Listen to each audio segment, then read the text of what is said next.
Fantastic. This is GT racing right now. He's got traction, he's got rid of the outside, both of them! Maloney! Oh, he's taking Anderson! Anderson's up to Oh my god! Oh! Big crash! Oh my goodness, half the field's gonna get involved! Second very close. These guys are want to make their way through the field very quickly. Oh, there we go! Oh no! That's massive! This is it! This is over! I can't believe this! Oh my god! God, what?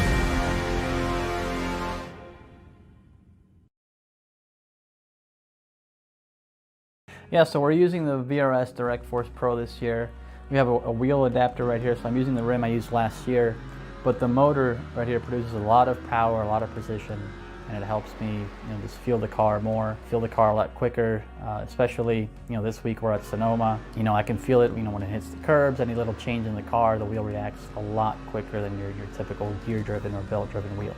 For example, if you're on oval and the rear tires break loose, force feedback on it corrects a lot quicker than your typical wheels. There's no resistance pretty much as far as being able to make quick corrections on the wheel. So all that, paired with how precise the wheel itself is, it makes it to where it helps you as a driver, to find that extra hundredth or thousandths of a second.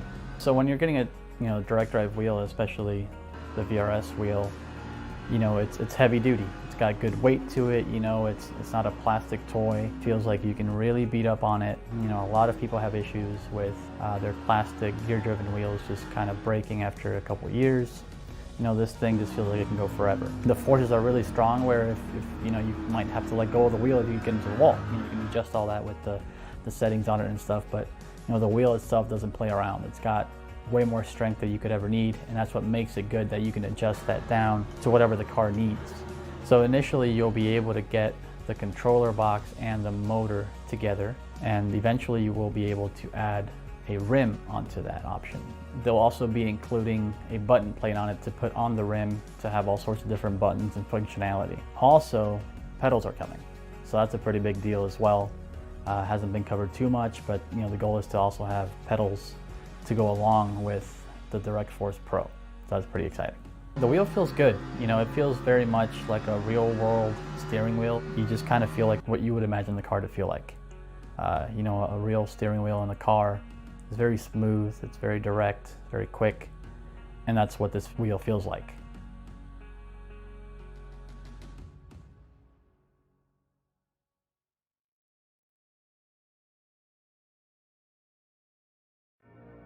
Welcome one and welcome all to SimSpeed TV. It's the international division of the Majors series once again, and this time we are in the midget cars at the Chili Bowl for the second of the wild card events this season. Here in the international region, we have got the Chili Bowl Nationals, and I'm really looking forward to seeing how the race is going to go here at a virtual version of the Tulsa Expo Center. My name is Reese Gardner. Joining me in the commentary box is Jay Kennedy for this one. Jay, we're back on the dirt oval, and what a place to do it. The Chili Bowl is a very historic, very popular dirt event. It's been running since 1987, and it regularly gets massive amounts of entries every year.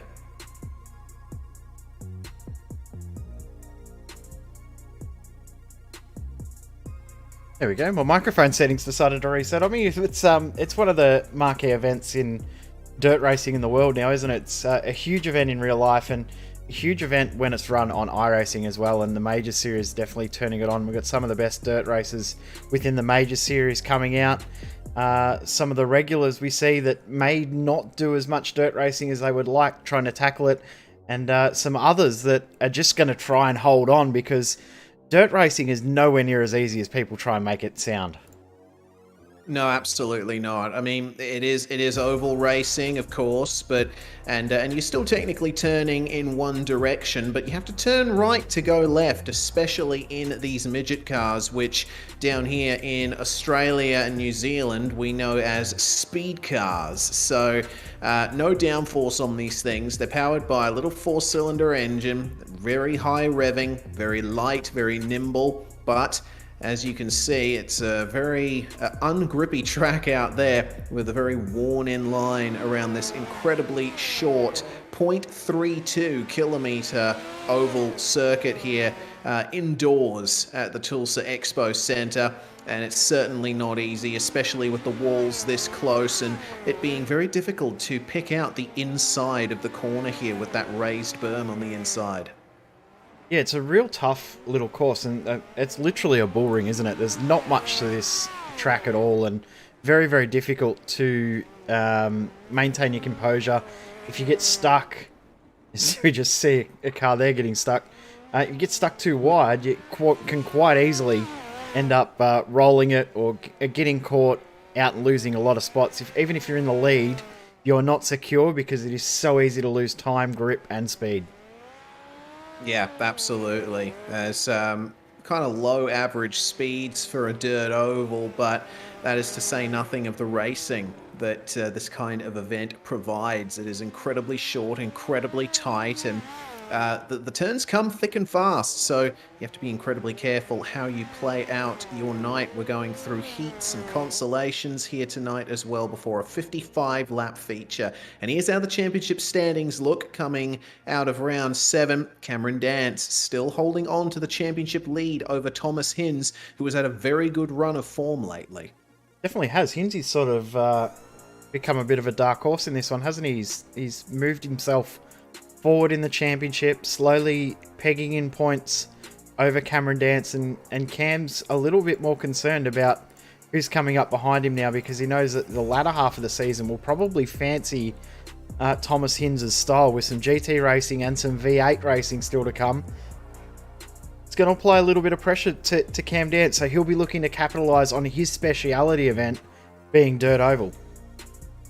Yeah, Cameron is very active in the dirt racing scene here on the sim, and he's had some pretty good runs in Oceanic Dirt Sim events, sponsored events over the past year and a bit, so he'll be looking to really capitalize on the talent that he knows he has on the dirt tracks. Just all comes down to how he can play out his night tonight. And I tell you what, between Simon Mazzamo and Matt Andrews, along with Shane Bowen, it looks like very close, basically from fifth on back in the standings. There, the drivers only separated by 10 points, 5th to 10th. Yeah, well, even Stadler and Dane Burns aren't that far ahead, are they? There's not much of a gap from 3rd back to 10th, so it's not too bad in regards to gap there. It'll be nice and tight, and this is a real wild card because anything can happen, and any of those drivers can have a real big swing of points based on one good or bad result tonight. Absolutely. It's going to be quite the difficult run for a few of these drivers. Here is the Sportsman Drivers' Championship standings, and it's looking pretty competitive up there in the top 3 between Clank, Thomas, and Manhire. And again, from 4th on back, you barely got them separated by anything. So these standings will probably be jigged up quite a bit after this one. But Brad Clank has really put himself in the box seat for a good run tonight. He's run the fastest time in practice so far. Yeah, definitely has. He's looking very, very good. And although he was out to a really big lead early on, and JM Thomas and Jake Manhire have both closed that gap in very, very quickly. So definitely not over in the fight for the Sportsman Championship at the moment. As you said, that mid pack has got very, very tight. It's going to be a very, very exciting finish to the season in the Sportsman drivers. Yeah, absolutely is. Well, in terms of the Pro Team Championship standings, Kinetic Pro is leading TechSense Fitstyle Motorsport, the team that Cam Dance, Harold Stadler, and the like are a part of. Well, they're starting to really creep up on them, and it's been very interesting to see the season-long battle develop between those two teams. Middle Finger Racing, of course, keeping themselves in that fight there on 651 points. So again, this is a night where that could make this championship swing either way.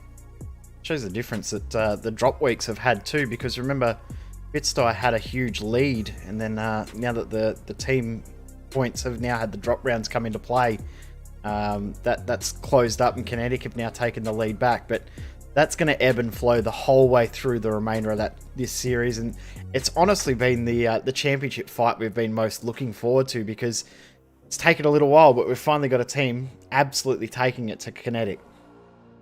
Yeah, for sure. Fitstyle's run of form this year has been nothing short of immense. And in the Sportsman teams, well, Gentlemen's Sim Racing Club, absolutely dominant. There's no competition there.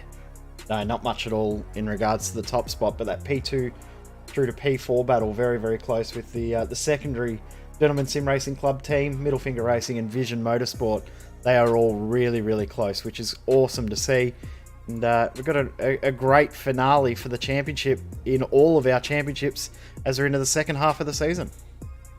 We are indeed, but now we'll turn our attention to the remainder of tonight's racing, because the drivers are in qualifying at the moment. It's a 5-minute session, and they all get 4 laps each with which to set their times for the grid on a clean track. Here's Harold Stadler making his way around, and currently Stadler in the lower half of the field has yet to set a time yet, but Danny Vassell currently on top on a 10.5 he has just set. Thomas O'Leary goes to P6 as the times continue to come in. Adrian Stefan to 8th, Shane Bowen to 4th, and Matt Andrews and Thomas O'Leary going up to 6th and 8th respectively.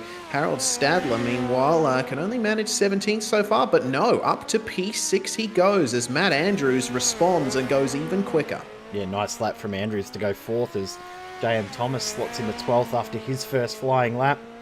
Two drivers haven't even taken to the track yet. Interesting, a couple of those are dirt racing regulars. Sean O'Hara, Cameron Dance, both not taken to the circuit, which is something that we see a little bit with dirt racing in other series that we broadcast on SimSpeed. Some drivers like to wait right until the last moment to get out there, as Ryan Mayer goes P2 on his first flying lap. Well, that's a big statement there for Ryan Mayer. Let's see if he ends up going any quicker there in the 915 with a very dazzling paint job on that machine. And look at the onboard here. You can see just how tight this Chili Bowl circuit is, and you're right in the middle of the Expo Center in Tulsa, so there's no sky to speak of. Can he improve on a 10 points? Cannot. That's all of his laps done, but still very good run there from Ryan Meyer as Cameron Dance is now out on circuit. Sean O'Hara goes to 21st position overall, and now we're just waiting to see Cameron Dance immediately 10.425. That is quite the time there from Cam, but doesn't look like that's counted. A 10.407, that is going to count and put him straight to the top. Yeah, nice lap there from Cam, and that waiting till the end has definitely worked in his favour. So straight to the top. He's put it in the wall because he doesn't even need to worry about any extra laps. So Johnny Bell goes to start his first attempt. He's looking to get himself somewhere into the top 15 if he can. A 12.0 to start things off. That's the slowest time of the session we've seen so far, but doesn't mean much. It's only his first lap, and he's still trying to feel out the track, running a little bit of a wider line through the corners than I've seen other drivers do. Maybe he's feeling that he can carry a little bit more momentum with the way he's got his car set up. An 11.6 puts him second last at the moment, just 2 thousandths ahead of Jonathan Bain. Let's see if he can run improvement on his final lap. They just absolutely flash by here. Across the line, he's going to come in an 11.593. Well, that's an improvement, but it's not going to improve his position. Nonetheless, Johnny Bell showing that he can lap this place consistently. Yep, definitely. All right. Being consistent is a big advantage. Interesting too, Cameron Dance has definitely improved. He's gone for a second run and did a 10.3 on his second run, and Ryan Mayer as well also races in the World of Outlaws World Championship as well on iRacing. Normally races in the European region of the majors, so he's decided to get up early on a Saturday and have a little run with us here in the international region. Qualifying is done though. We'll have a quick look at our top 10 before we get into heat number 1. Indeed we will. So Cameron Dance puts it P1 in the quick time with Vassal only 0.143 behind him. Ryan Mayer completing the top 3 there with Stevens and Klink rounding out the top 5. Then it's Morton, Andrews, Bowen, Barnes and Harold Stadler rounding out your top 10. Very good run there from Brian Barnes, who we've seen start to come to the fore this year. Well, time for heat 1. And it's a bit of a mix-up here. Cameron Dance and Brad Klink are going to be on the front row here. So championship leaders in Pro and Sportsman with Barnes and Alessi on row 2. Sean O'Hara and Mitchell Bales complete the top 6. And the final row of the 8-car grid for Heat 1, Connor Brown and Adam Cahill. I can't wait to see how the racing kicks off here, because it's been a good long while since I've seen any kind of racing here at the Chili Bowl circuit. Last time I even drove this circuit was months ago, so I'm going in a bit cold here, Jay. I'm interested to see how this is going to go. Last time I joined an iRacing session at the Chili Bowl was for an Fox Sports 1 special event that we broadcast as part of the COVID lockdown specials that were part of NASCAR Race Hub when everything was shut down in America. So what's that? April last year. So it has been a little while for me as well. So exciting to get a little bit of action back at the Chili Bowl. It is a fantastic circuit. iRacing's done an amazing job.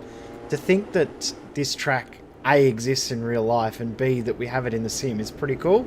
But it is a very, very special track to iRacing with Christopher Bell, of course, winning a little while ago in the iRacing livery. So it is a special track to iRacing and the iRacing service.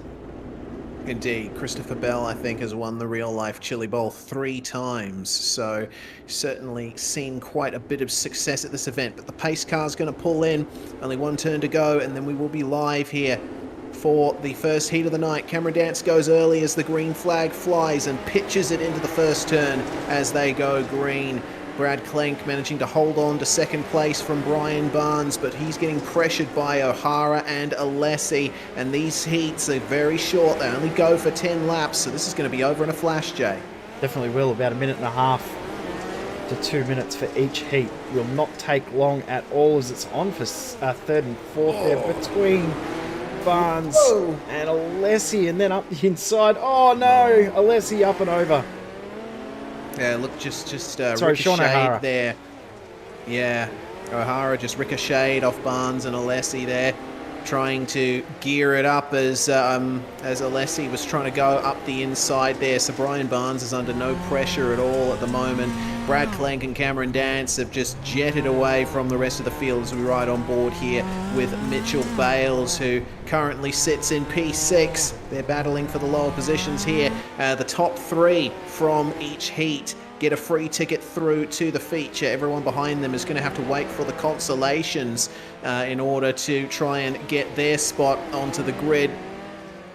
But I tell you what, we're going to get the majority of drivers in because there's 31 entries here in this race. So I'm pretty sure we're going to be seeing a pretty stacked field nonetheless as the race draws to a close. Cameron Dance is starting to come up on a little bit of traffic. He's got Connor Brown and Mitchell Bales just up ahead of him here. Brown goes wide and lets the race leader through, but not without almost a little bit of contact. And Cam Dance on his final lap here is going to come around the final bend to take the first victory of the night here in Heat 1. Brilliant performance from our championship leader. Yeah, good drive from Cam Dance, solidifying his position as one of the top dirt oval drivers in Australia and New Zealand. And Brian Barnes finishes the top 3. He'll be quite happy with that. Secures himself a spot in the A main. He can go and sit down, put his feet up for a little bit as the results are on screen. Indeed, it's Dance, Clank and Barnes. Yeah, top 3, they go through to the feature. Alessi, Cahill, Bales, Brown and O'Hara, the rest of your field there. And O'Hara, of course, not able to make it to the finish after that incident where he tumbled over. Big shame for him. Let's see if he can improve his night from here on out. Meanwhile, Heat 2, it's Vassell and Morton on the front row with Stadler and Schmeier sharing row 2. And it's an all-Aussie third row with Gavin Barber and P2 in the championship, Thomas Hinz starting from P6. Then we got Ernie Ludwig and Johnny Bell. There's going to be 4 heats here tonight before we get into the alphabet soup as the drivers pull away. So after the checker flag flies in this one, we'll be at the halfway point in the heat phase of the night. Now Vassell versus Morton on the front row. We saw Cameron Dance go for that really early jump right in the middle of the last turn. Let's see if Danny Vassell decides to do the same here. Yeah, I think making sure that you do something different to the driver in the previous race is going to be important. If you do the same, it makes it a little bit predictable. So Vassell would have watched what Dance did, and he'll probably look at doing something slightly similar, whether he goes a slight little bit earlier, a slight little bit later. He's gone later. Good jump, though.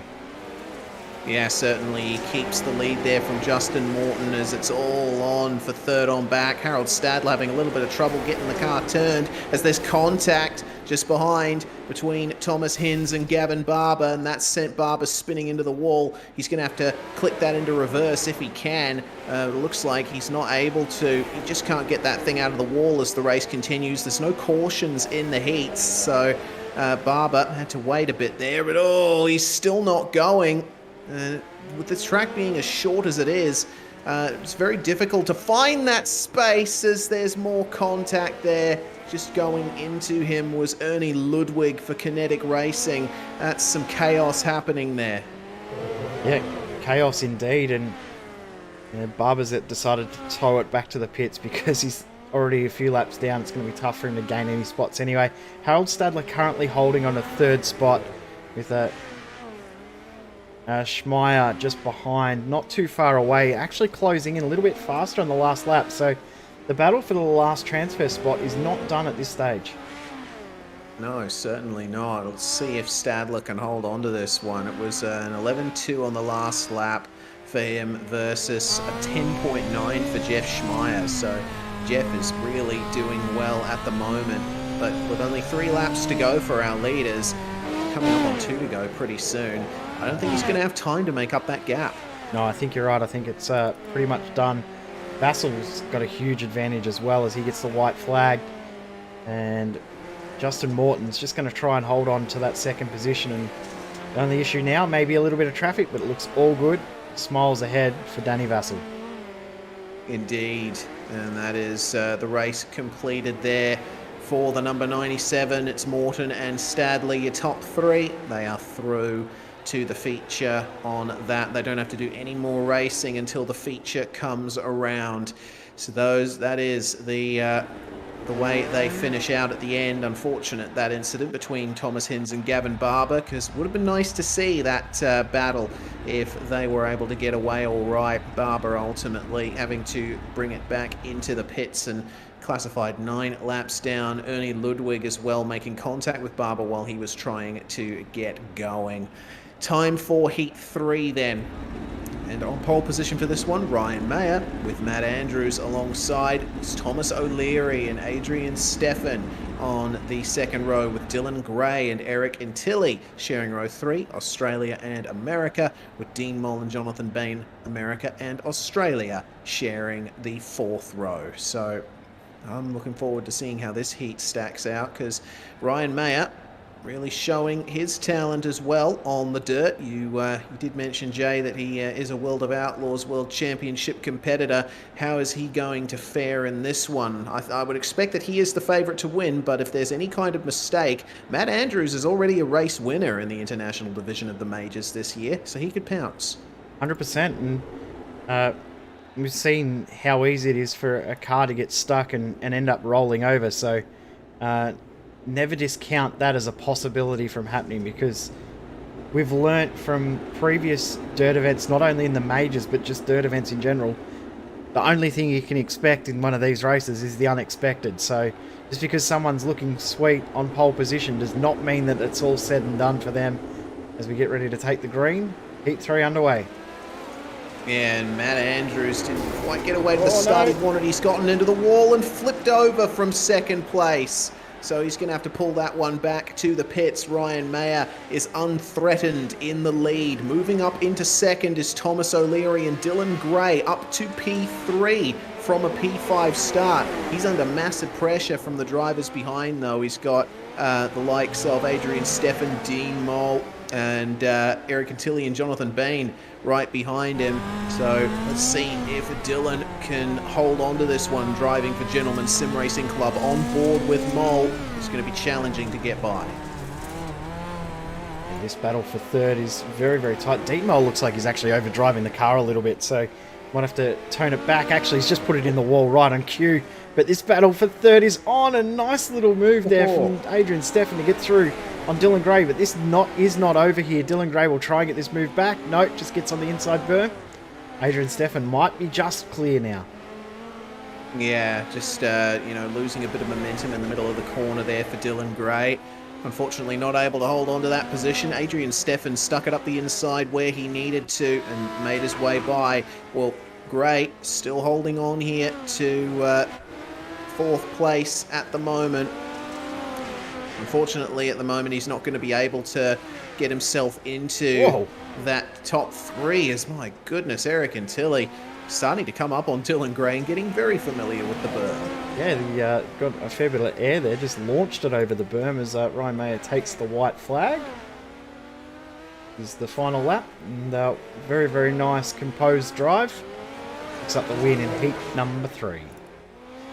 Good job there from Ryan Mayer. Thomas O'Leary is going to cross the line for second, setting a 10.9 on the last lap. Adrian Steffen gets 3rd place after that great move on Dylan Gray, who manages to hold off Eric Antilli at the end of it. Jonathan Bain is going to make his way there, and Dean Moll and Matt Andrews unfortunately retiring from that one. Matt Andrews will be kicking himself for that opening couple of turns there, getting into the wall. Time then for the final heat, and it's Daniel Stevens and Shane Bowen on the front row. Dwayne Burns supporting his Avatar Auto Racing teammate there from 3rd alongside J.M. Thomas, Julian Mookie and Jake Fox rounding out the top 6, and it's a 7-car grid for this one. Alexander Sheridan takes up the final grid spot. Another stacked field in this one, isn't it? There's a lot of drivers in here that we're very, very familiar with. It's almost a Majors All-Star race, this one, isn't it, with who we've got in the field? Yeah, absolutely. Got Daniel Stevens, who's been a competitor in the international region almost from day dot. We've got the 2 blue and yellow Avatar Auto Racing machines, blue and gold I should probably say. Bowen and Burns have been stalwart competitors in this series. We've got Gentlemen's Sim Racing Club, J.M. Thomas and Julian Mookie, and then the two Kinetics of Jake Fox and Alexander Sheridan. Pace car in, and Daniel Stevens is going to lead them away. Let's see how good of a start he gets. Straight lines it out of the final corner and gets off to a good start as, oh, that's very heavy into the first turn from Dwayne Burns. He moves past Shane Bowen for second place. Now, the priority number one for the Avatar boys is that they need to stay out of each other's hair because they have got J.M. Thomas right behind them, threatening them for that transfer spot.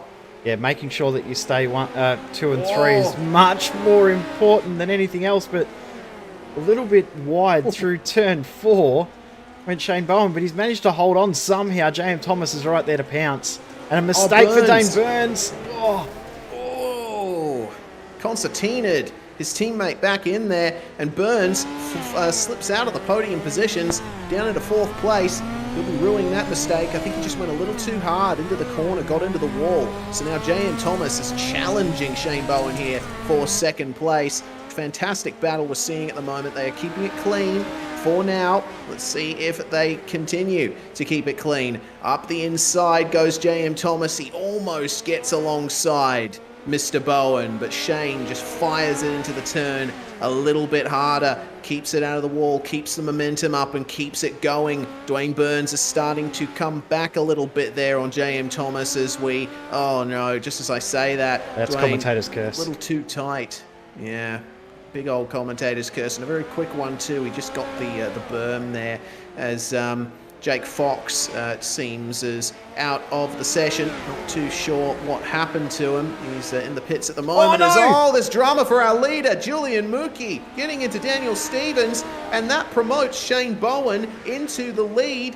J.M. Thomas holds on to 2nd. Stevens is still in 3rd place. Oh, and Mookie's rolled it. This is going to... Oh, Mookie, it seems, has gotten back out there. Oh, my goodness, it's all gone off here in the last couple of laps in Heat 4. My God, what a finish. And where have they all ended up at the end of it? Bowen wins, Stevens 2nd, Burns 3rd. So, the two Avatar Auto Racing guys managed to get into it. J.M. Thomas, what kind of drama did he face, Jay? I wasn't even keeping track of that. Everything happened at once. Yeah, so Mookie had spun on the back straight between turns 2 and 3, and then Shane Bowen launched the biggest dive bomb you'll ever see, and he got up the inside of Thomas, who then made a little mistake himself. So it was a really bizarre end of the race, but Bowen picks up the win. I'm glad to see that Daniel Stevens ended up making it through,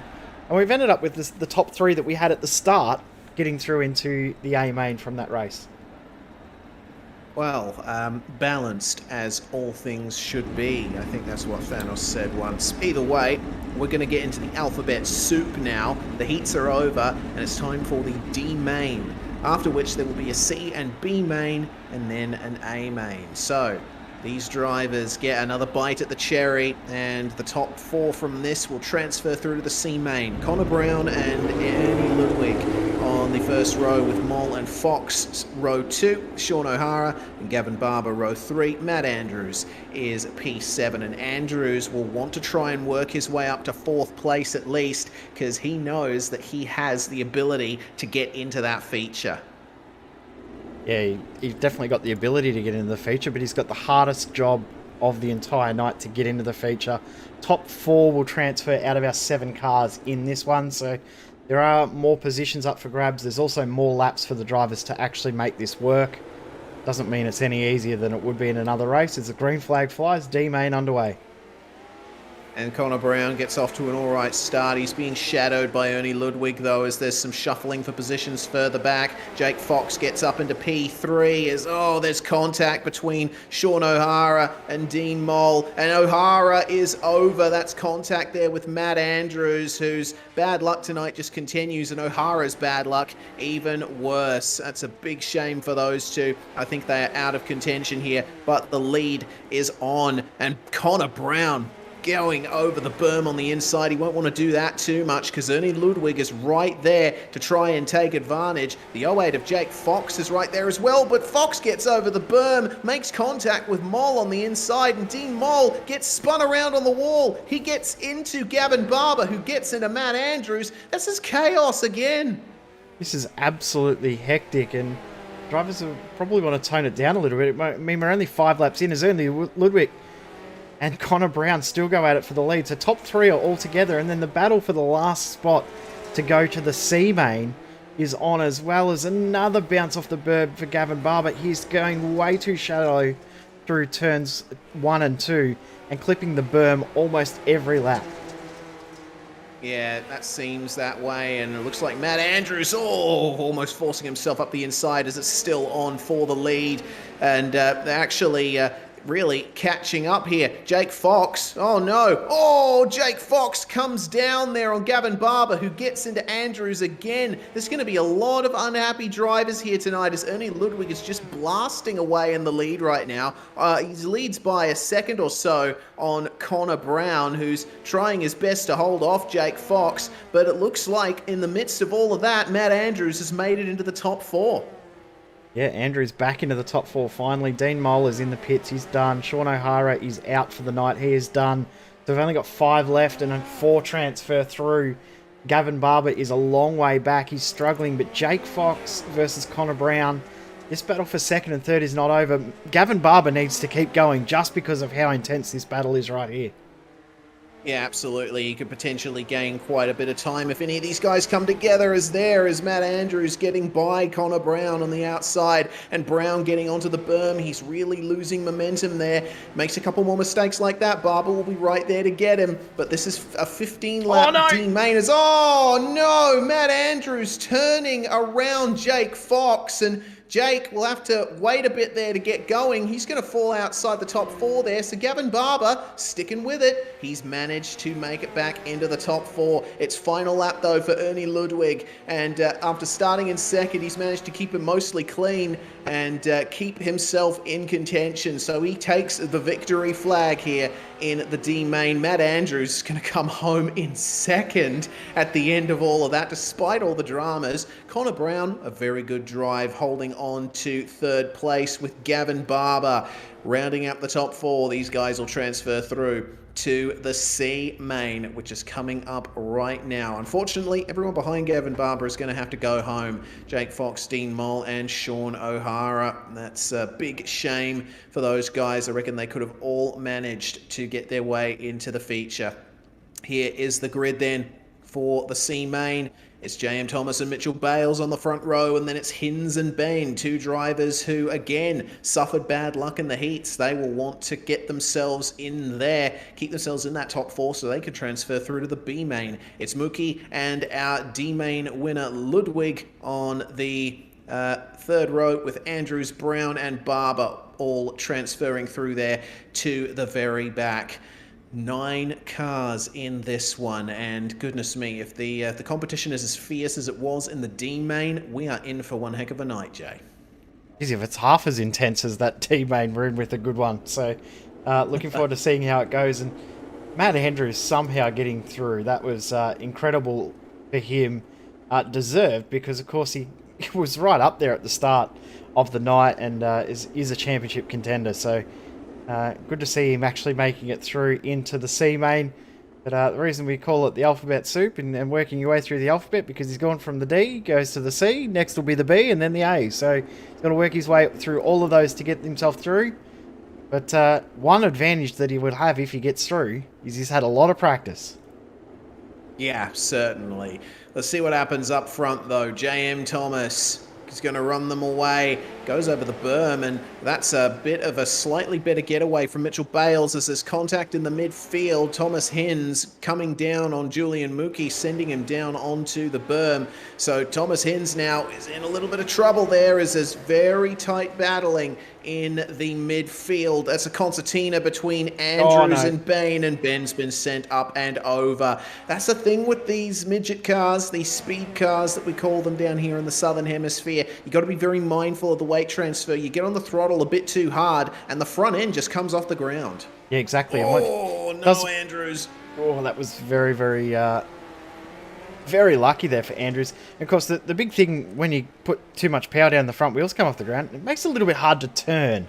Yeah, pretty just sure, a little. Pretty sure you need those front ones on the floor to make them turn. So, yeah, making sure you have a good amount of throttle control is very, very important. Battle for fourth is on between Ludwig and Hinz, as that's way too much burn for Ludwig. He almost rolled that. Almost, but keeps it on all four wheels. He's going to fall under some pressure here from Matt Andrews, and Thomas Hinz having a little bit of trouble getting his car to turn. He is winding on all the lock in the middle of the turns and just not getting the traction that he wants. Up over the berm goes Ernie Ludwig, up the inside of Thomas Hinz, and there's some contact there on the entry, which allows Matt Andrews to get into the party here. They almost go 3 wide across the line. Fantastic racing here, and Thomas Hinz is going to fall out of the top 4 as a result of that. What a fight this is turning into now between Andrews, Ludwig and Hinz, and Connor Brown not too far away, as well as Gavin Barber. So all of those guys are all very, very close. Thomas and Bales, they've checked out at the front. This battle for the last transfer spot, well and truly on. Still 6 laps to go, still plenty of racing left, still plenty of chances for someone to make an error. I think it's going to be more about error limitization or minimalization as opposed to actually making moves in these lower races, and there it is right on cue. Hinz through on Ludwig because of a mistake. Yes, indeed, but Ludwig is going to try and waste no time getting back on him here. It's another 15-lap race for this one, but Ludwig, he's just getting it slowed up in the middle of the turn, which is allowing Gavin Barber to get by him, and not without a bit of contact. Barber is now through into 5th place as a result of that. Ludwig, though, keeps it going. Connor Brown now is the next driver he's going to have to start looking over his shoulder for. I say looking over his shoulder because these cars don't have mirrors. We've only got a lap to go as there's a car stop. That's Julian Mookie, and he's just managed to get out of the way of Thomas Hinz there. Gavin Barber, though, no such luck. Has to really back off there. So I think Barber's pursuit here of the 4th place spot is done. Meanwhile, though, Mitchell Bales taking victory in the C main. Just a dominant performance there after taking the lead at the first turn. Matt Andrews is going to come through from 7th to finish 2nd. Very good drive from Matt there. J.M. Thomas, our pole sitter, holds on for 3rd, and Thomas Hinz makes it into 4th place. Loses a position from where he started, but it could have been a lot worse. Definitely. It's a good recovery there for Hinz, and good drive from Matt Andrews to get himself up into 2nd as well. So showing he's either got some good pace or Cameron Dance has been doing a good little bit of team coaching this week, because that's a very, very good drive from Matt Andrews. But Bales, Andrews, Thomas and Hinz we will see in the next one, which is the B main, our 2nd last race of the night. Indeed, it's another 15-lapper for this one, and it's going to be headed up by Dean Alessi and Jeff Schmeier. Gray and Sheridan make up the 2nd row. Adam Cahill and Johnny Bell round out the top 6. Then Eric Antilli starts in P7, and then in the final 4 positions taken up by our top 4 from the previous race, Bales, Andrews, Thomas and Hinz.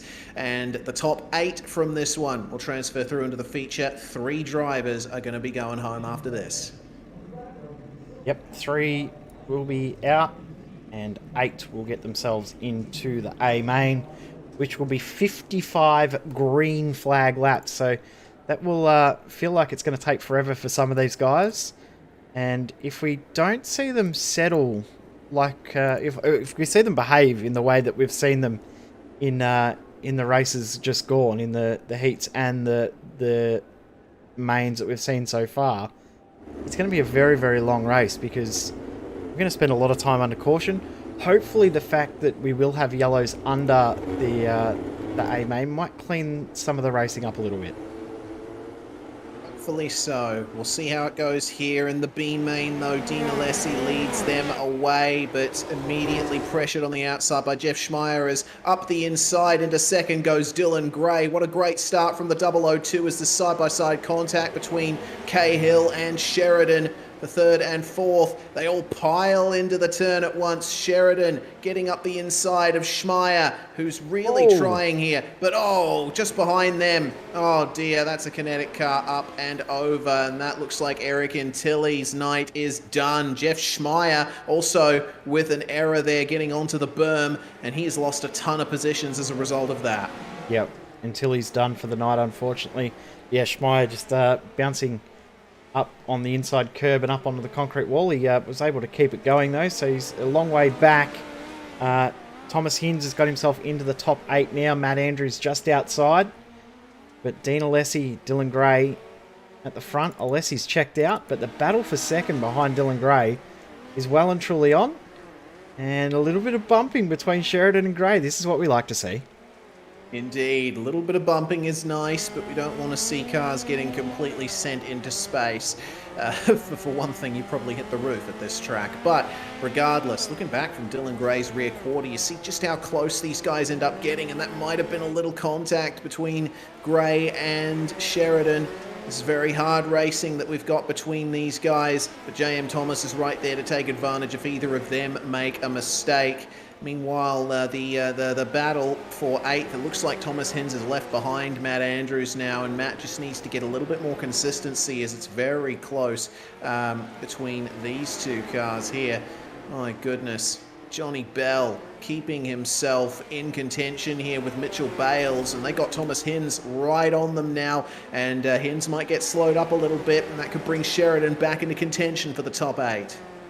Yeah, this is the battle for the top 8 position. So Matt Andrews, the last car in this group, right at the tail, is now in contention for stealing a spot.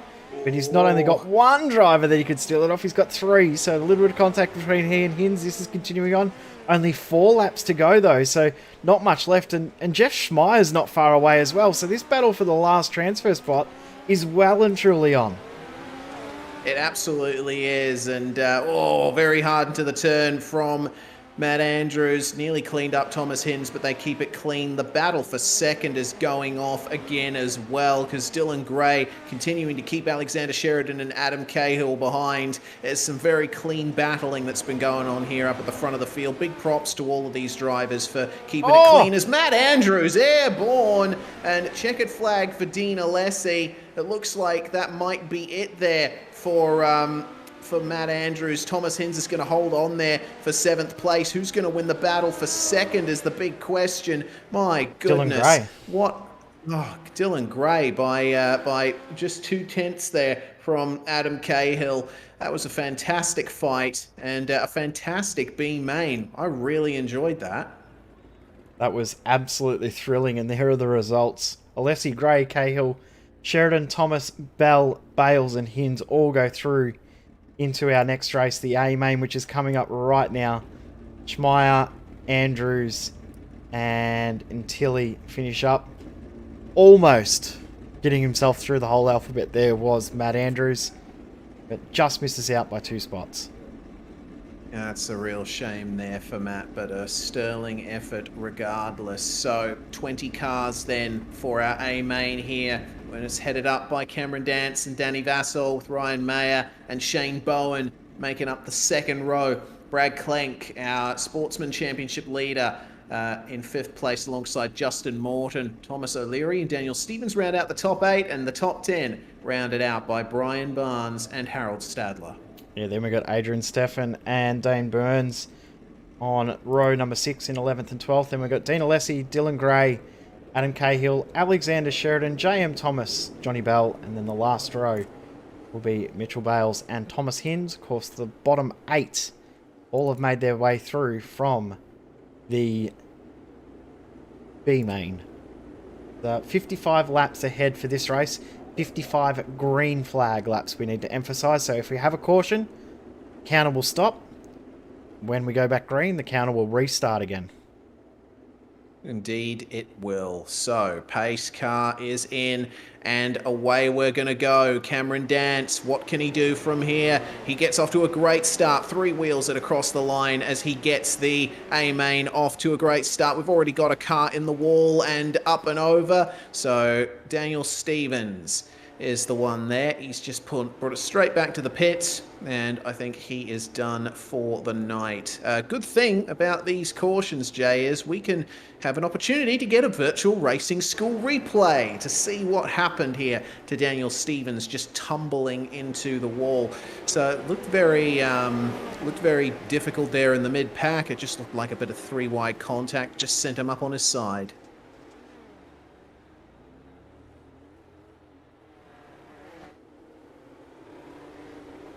I have to turn my microphone on. I just realised it wasn't on for the replays. But yeah, a little bit of contact between he and Thomas O'Leary. So unfortunate, but that's the night done for Daniel Stevens.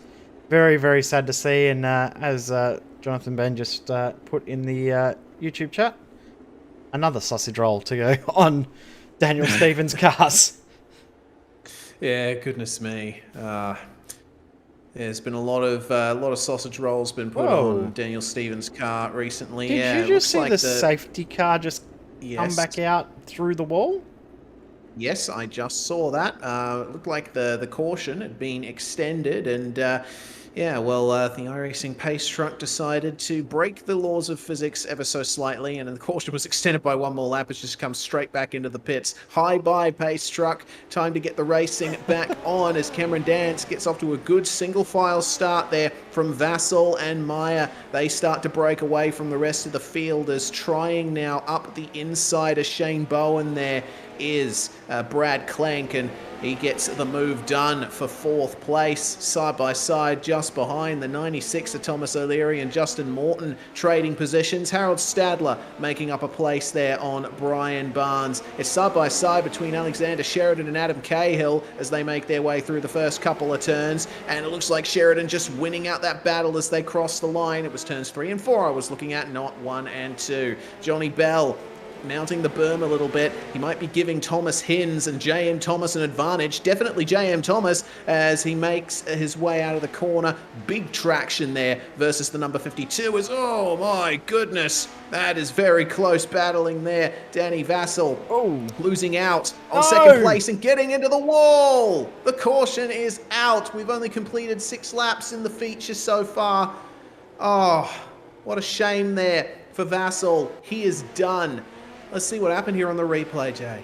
Yeah, so it was a great battle between Vassal and Mayer there. So you see Ryan Mayer just around the outside into 1 and 2. A slight little bit of contact, a little bit of a compromised line for Danny Vassal. I think he was just trying to get himself as much time as he could back up towards the front. Just too much berm on the inside. And over she goes. And I don't know what it is with MFR cars and being upside down at the moment, but that's 2 we've seen in this race alone, sadly. Yeah, it seems to be an emerging trend with those guys, and certainly one that none of them would like very much to be the case. So now we get a couple of laps to catch our breath in the midst of this. It's Dance and Meyer, your top 3, and making top 2, and making his way up to 3rd is Brad Clank as we go green once more. Dance holding on from Meyer, but Brad Clank is going to have his mirrors full. Well, I keep saying mirrors. They don't have mirrors as Thomas O'Leary gets into the wall. The caution is back out once again. Can O'Leary get it going again? He just went into the turn too high, and he's gotten himself wedged in the wall. Oh, is he out? Is he out? Nope, he's stuck. Nah. Poor Thomas O'Leary. We'll get a replay of that one. See how it all came undone for the Kinetic number 96. And this is one of the pitfalls of racing in the Chili Bowl. Looked like he might have been reacting to the car ahead, just slowing up in the middle of the turn. And unfortunately, that pitched him towards the outside of the corner, and he just couldn't get it out. Yeah, that's exactly what happened. And as you say, it's unfortunate because the Chili Bowl's known for that sort of incident, isn't it? Just you react to stuff going on around you, but you don't have much time to react. And by the time you do, you end up either in the wall or into someone else's rear tyre. So unfortunate there, and O'Leary will get back out and hopefully gain himself some spots. Danny Vassal and Daniel Stevens have both been able to get back out on the track. They are 2 and 3 laps down respectively, but they are back out there, which is great. Good stuff. If there's more retirements, they can move up the order. We are green again, and Cameron Dance running the high line out in front, getting chased down by Ryan Meyer. But again, the battle for third is where it's at, as we have side by side there in the background between, it's almost 3 wide with Shane Bowen, Justin Morton, and Dean Alessi. Look at this fantastic racing. You see them really working the wheel through these corners. That's contact on the back of Alessi from Justin Morton, and that's bringing Bowen right back into this battle. Yeah, also in the battle is Dylan Gray, and on board here with Dane Burns as well, as Burns hits the inside wall. It's amazing how fast these guys are, considering we're indoors. Is there someone upside down just beside? And we stay green for now, but that was Justin Morton. Now He's we're ended upside up down. Morton is over the fence. Oh my goodness, and in the midst of that, Dean Oh, Alessi had a bit of a knockabout. No. That's another MFR car upside down. Yeah, big shame.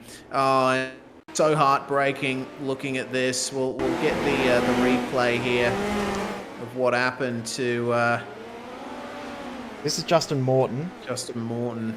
Watch him first, but on the next lap you'll see him just go straight ahead at the at turn 1 here. So it's contact between he and literally over the wall. Goodbye. Gets stuck, see you later. And then Alessi, who was the car he made contact with, he ends up clipping the wall and then hits Dylan Gray and then hits the wall again.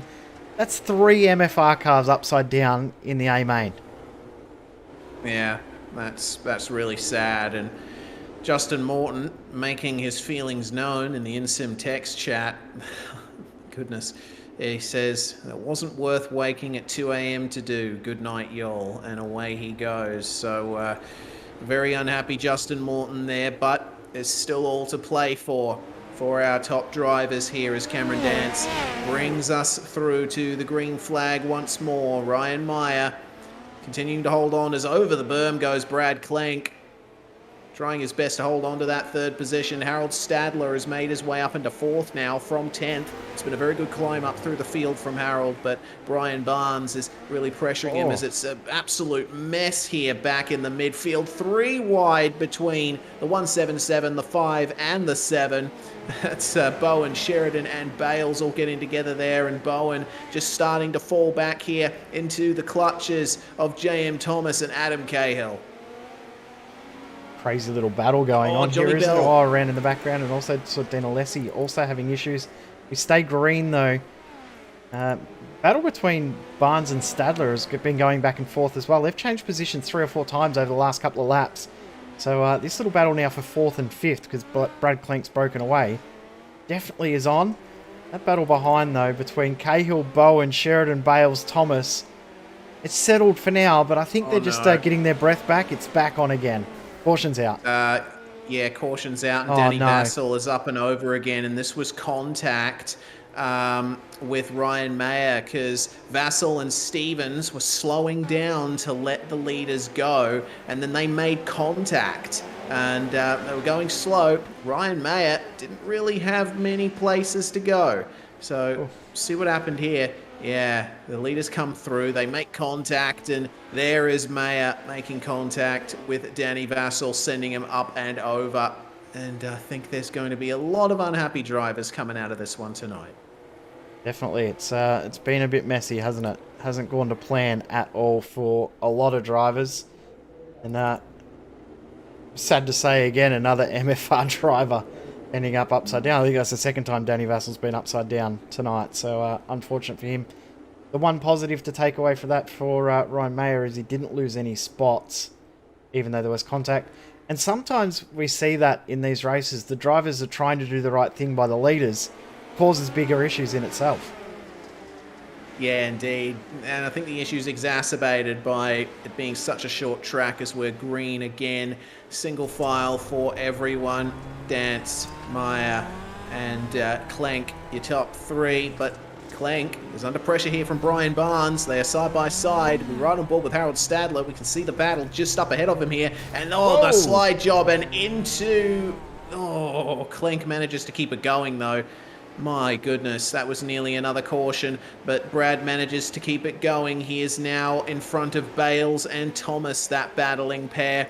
And side by side just up ahead between Dylan Gray and Alexander Sheridan. Gray trying to hang it around the outside, trying to get the over-under done here is Dylan. What a great move there. Just got it done as the yellow flag came out, and I'm not too sure what that was for. Brad Clank. Oh. Brad Clank, I believe, who may have been forced into the pits. Yeah. Looks like it. He got up onto the berm and just went straight into the pit lane. Not too sure what the go was there. Was that considered a caution condition there? I reckon he's come in and used a spare car. Yeah, we can't forget that each driver in the majors gets a spare car. Clenk, I think, might have wanted a little bit of a refresher after that slight appointment with another machine. So let's see how long this caution ends up lasting. We're almost at half race distance, and as we come up to the final lap of the caution, Jay, I did a bit of research before this race went off. We're going to have to keep this talking point for a little later because the green flag is about to fly. Cameron Dance leads them away once again. Now it is Brian Barnes up into the top three. Can Harold Stadler work his way up there and help out his championship leader teammate? Yeah, the other parts. Oh, this is messy. It just looks messy every time you see two cars side by side because they're so out of control. Oh no. Oh no. No, not another one. No, not another one. Oh dear. That's a huge shame there. Virtual Racing School replay out. And safety car out. Now, which and the MFR medic out, car I is think. this one? This is Mitchell Yeah, Bales. Mitchell. Let's see what happened to him here. It was a bit of a mess up ahead. Had the Gentleman Sim Racing Club teammates making contact, and then up the inside he went, and then the Avatar Auto Racing car just went into him. I'll tell you what, MFR, they will want to forget this night even existed. They certainly will. It's a huge disappointment for those guys, you know, after all the pace that they've shown over this season, to have their nights ruined by these sorts of incidents in the Chili Bowl. Doesn't exactly fill you with hope for the rest of the night, but Cameron Dance is going to lead them away to the end of this caution. Let's see if Brian Barnes can stick with these guys, because the number 4 is, oh no, we've already got the caution out again. What has happened? Dylan Gray upside down. Dylan Gray. Yeah. And what happened here? He just got into the wall when he was accelerating and flipped it over. That's something that he did all on his own, did Dylan Gray, and he'll be extremely unhappy with that one.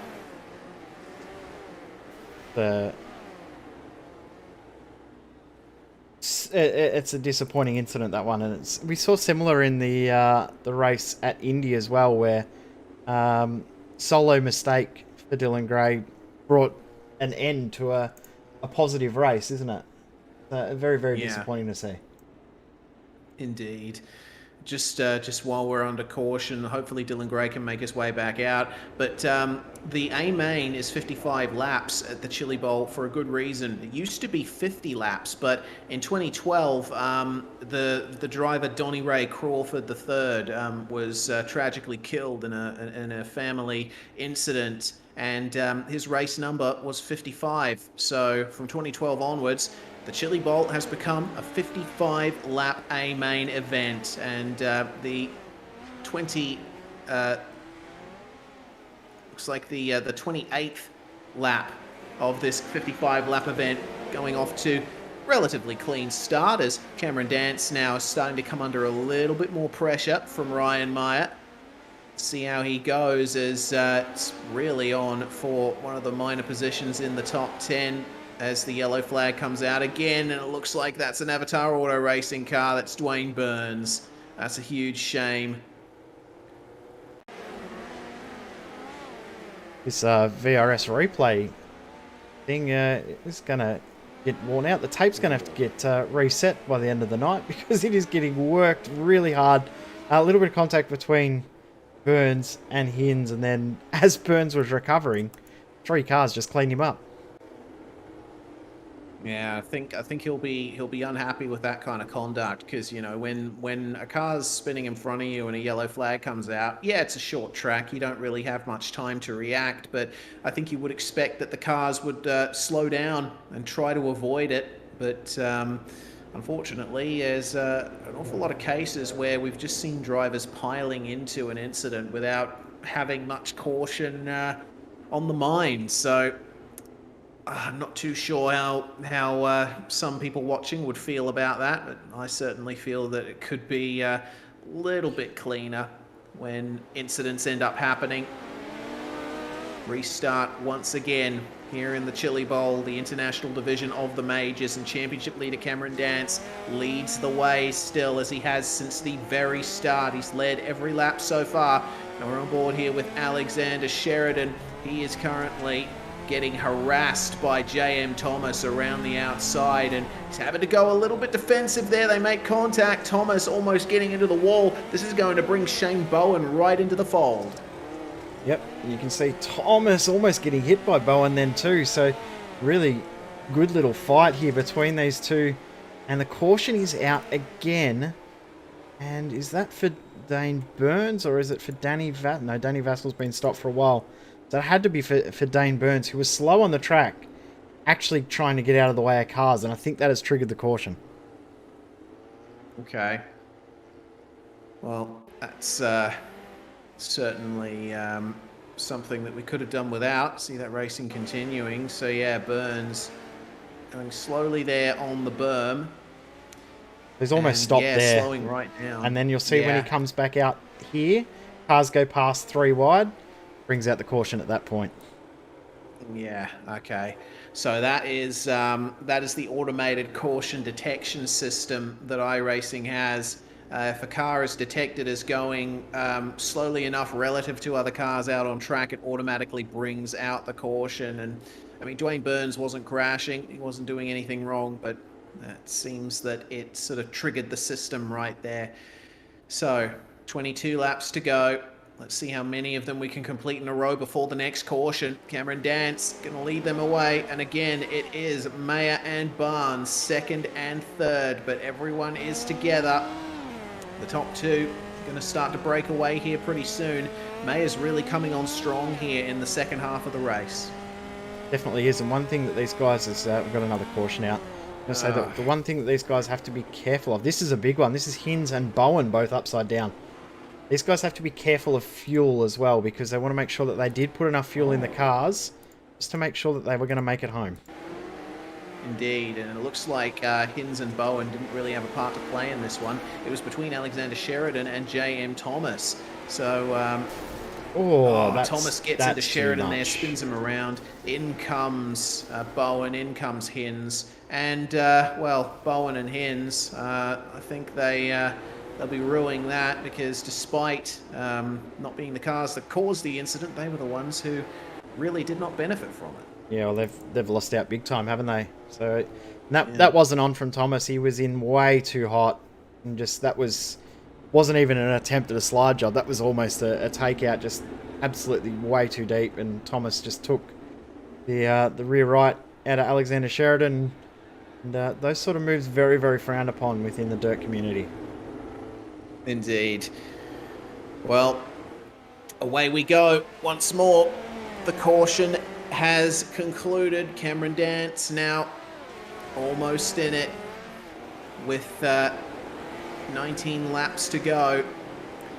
He's responded a bit to Ryan Mayer and is continuing to set those very quick times, but Adrian Stefan a little bit slow there. He's lost position 5 then to Alexander Sheridan, and trying to take benefit there, Brad Clank, and he cannot do it. Brad trying his best to recover to that very good starting position that he had.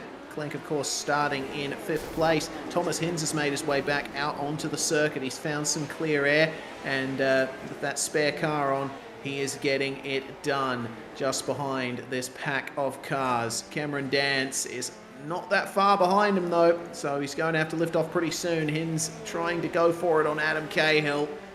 And this could really define the race here for the leaders, as you've got Hins trying to work his way back up. You've got Dwayne Burns trying to make his way back up as well. Man. Interesting to note that you look at the guys that are at the front of the field, Dance, Mayer, very, very content and happy running that wider line, except for now that they've come up to traffic. But you can see in the background, Mayer, they're using the wide line. Most of the guys that are unfamiliar with dirt racing, all hugging the inside regardless. They're all sticking on the slick line rather than trying to find the clear track. Oh no, that's another MFR car over. And that was right ahead of Cameron Dance. So fingers crossed Dance hasn't been involved, but Dean Alessi upside down. Yeah, looks like Alessi was following behind Johnny Bell there. And coming into the corner, Alessi, what on earth happened here? Oh, that is a very weird incident. He just got into the back of Bell and the momentum spun him around. He got collected there by Dwayne Burns. And Dance nearly got involved in that. Yeah. Oh, that was close there for championship and race leader on board with him. Let's see just how close it was from the driver's perspective. There's the incident and on the anchors. He did a good job there. Did a very good job to avoid that, did Cameron Dance. Yeah, that he did. Well, this race is gradually coming to a close. 12 to go when they cross the line next. Cameron Dance is going to lead them away. Let's see if Brian Barnes can stick here with these guys. Dance gets a good jump on Ryan Mayer. Up into fourth is Harold Stadler, and he's attempting to snatch that podium position away. Alexander Sheridan holds on to position 5. Adrian Steffen and JM Thomas involved in a big battle with him there, as up the inside tries the number 56 of Adrian Steffen, cannot get it done there on Alexander Sheridan. They have got the number 96 of Thomas O'Leary with them well as, there we go, round he goes Adrian Steffen, and that triggers another caution. It looks to me like a similar incident to what we saw before with JM Thomas. He just went way too hard into the turn and gave the driver in front a good smack around. Exactly right. So you'll see, I believe the car ahead was Alexander Sheridan. No, sorry, Adrian Steffen was the car that was hit and spun. JM Thomas, going in way too hot. Way too hot. I think that, if there wasn't a car in front of him, he would have made the corner. It seems that JM Thomas does have, very good skill here and is able to get great pace out of the car. But yeah, I mean, in amongst a field of very drivers that are very unfamiliar with dirt racing, it's a bit difficult to sort of adapt your driving to those around you. Yeah. So I don't know if JM Thomas is going to have some stewards' decisions coming his way in the coming days. But we'll leave that for race control to decide as Cameron Dance brings them away. We have 9 laps to go in the Chili Bowl, in the International Division of the Majors, the wild card event. This is an international-only race, and it's looking very close there in the background between Sheridan and Thomas. Thomas holding on to that outside line, going hard into the corner, taking the wide line. He's starting to catch up here on Harold Stadler, who could have his 4th place under threat pretty soon. Brian Barnes is holding on very nicely to that 3rd place. Ryan Mayer and Cameron Dance still running line astern at the front of the field. We got the caution out once more, and who's that spun around? It's Shane Bowen. Yeah, Bowen facing the wrong way through turn 2, so we'll try and pick up what's happened to him. He looked like he got sandwiched there between Adam Cahill and Daniel Stevens up to a point. These drivers all running together. So Cahill ahead, Stevens behind, and they go into the corner. Bowen has to back up a little bit there for Cahill, and then Stevens gives him a little tap. Yeah, Stevens gave him a tap because I think he was reacting to Brad Klink up the inside, who wasn't sure how wide Klink was going to go and was probably just looking at Klink and missed the checking up car of Bowen. So disappointing incident there. 6 laps to go when we restart. 5 laps to go actually when we restart. So not much left to go in this race. Means that it's going to be very, very hectic. And will we see Ryan Mayer be able to get this move done on Cameron Dance, or will Dance hold on for the win? Gonna be tight to watch. Green flag flies again. 5 to go. Here we go, boys and girls. Cameron Dance holding on here from the 915 round the Chili Bowl circuit. A little bit deeper, a little bit narrower there for Ryan Mayer, trying to get any kind of ground up on Cameron Dance. See what happens here as they start the 53rd lap of this event. 3 laps to go now. What will Cameron Dance be able to do to hold on to this one? He's led all the way, almost gets into the wall, nearly fed the right rear to it, but keeps it clean, keeps it going. A little bit of a whoopsie, doesn't really matter. As lap 54 comes to a close, it's going to be white flag here for Cameron Dance, the championship leader. There's a battle going on up ahead of him. He's got Bowen, Hinz and Bales all together on the same bit of racetrack, but that's not going to matter too much for him. Championship leader Cameron Dance takes his victory in the Chili Bowl. Fantastic performance, led from start to finish. Great battle there at the line too between JM Thomas, Adrian Steffen and Johnny Bell. Brad Klink also separated by not much as well. So some really good battles at the end. But Cameron Dance picks up the win in what he would have marked down as a must-win event for him, being a former dirt oval iRacing pro driver. But Ryan Mayer definitely gave him a bigger fight than he was probably anticipating for this race. Yeah, absolutely. I had a lot of fun watching that one. And Cameron Dance will certainly have a lot of fun here in Victory Lane as he starts those victory burnouts. It's amazing how quickly you can get these midgets to spin. The berm might get in the way a little bit there, but nonetheless, Cameron foot to the floor and getting it done. Brilliant performance there, and this is the result that he really needed to get his championship back on track, because Thomas Hinz was not able to capitalize tonight. Hinzy was unfortunately only able to come home in 16th place, so he's not getting the points he needs at all. Definitely right, nowhere near as many points as he would have liked. Thomas Hinz is into the victory circle comes Cameron Dance, but what a bizarre night of racing. But the battle at the front definitely was fantastic. Some of the battles in the mid-pack were great. Some were not quite as good. But Cameron Dance picking up the win in the end, probably deserved. Absolutely, I would agree on that one. So it's Dance from Mayer at the end of it.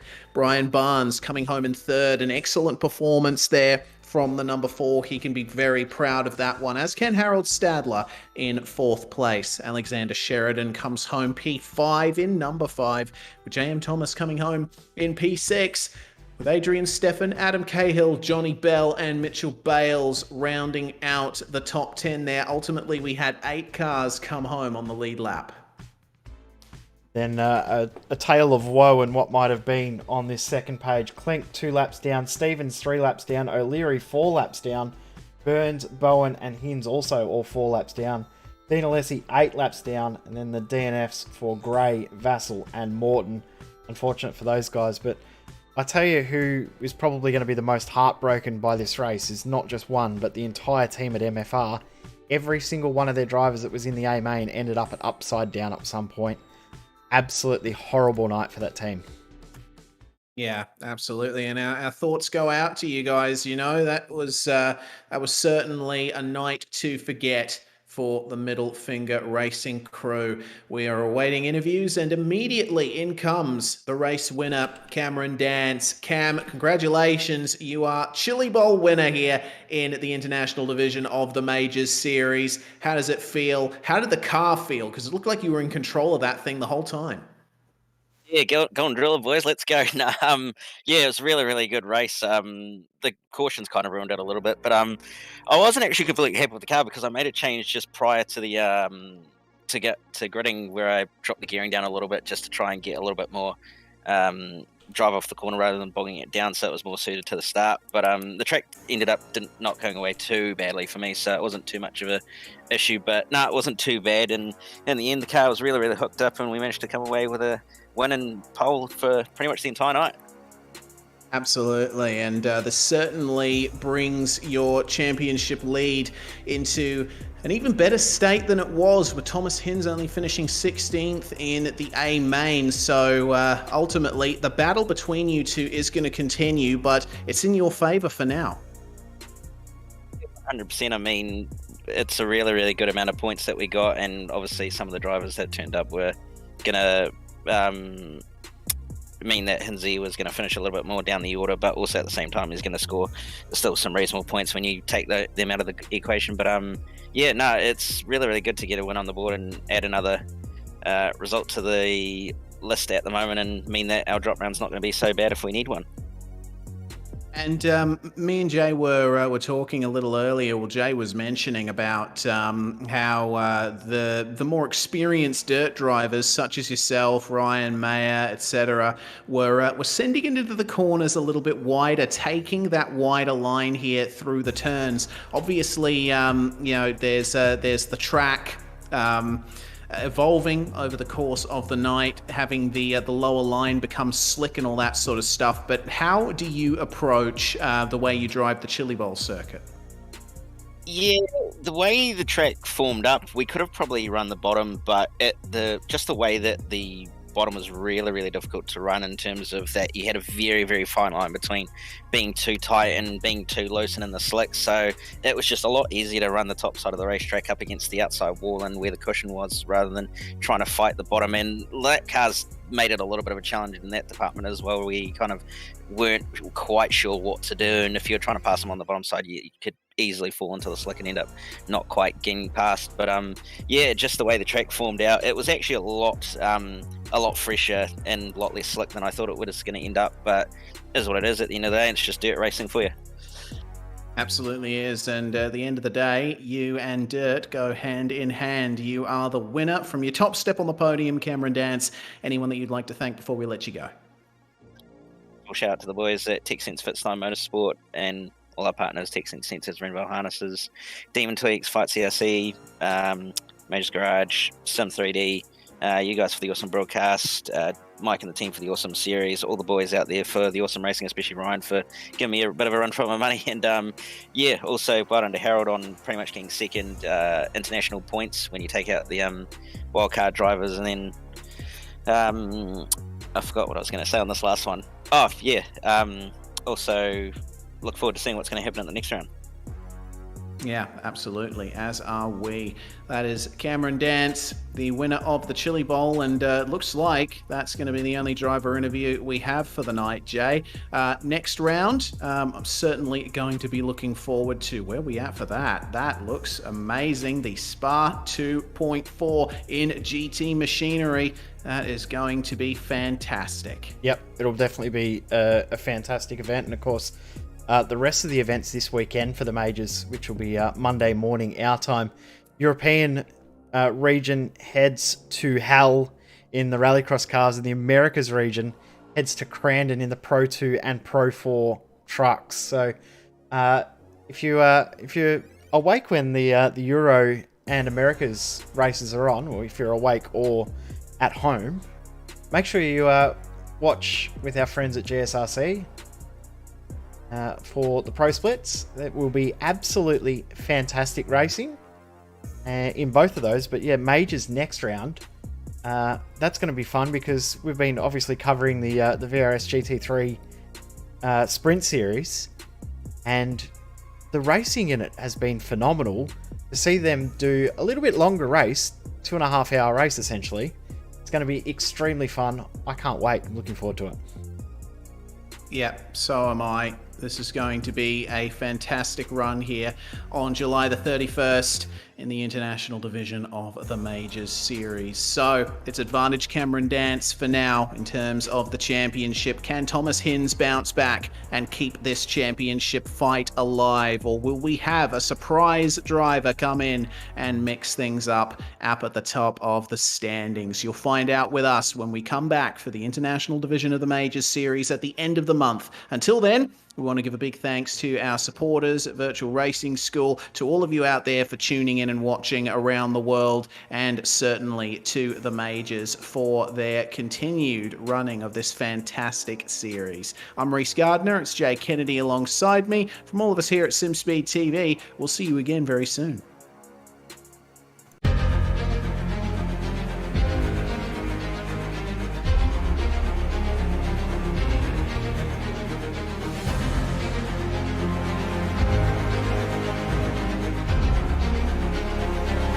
This is fantastic.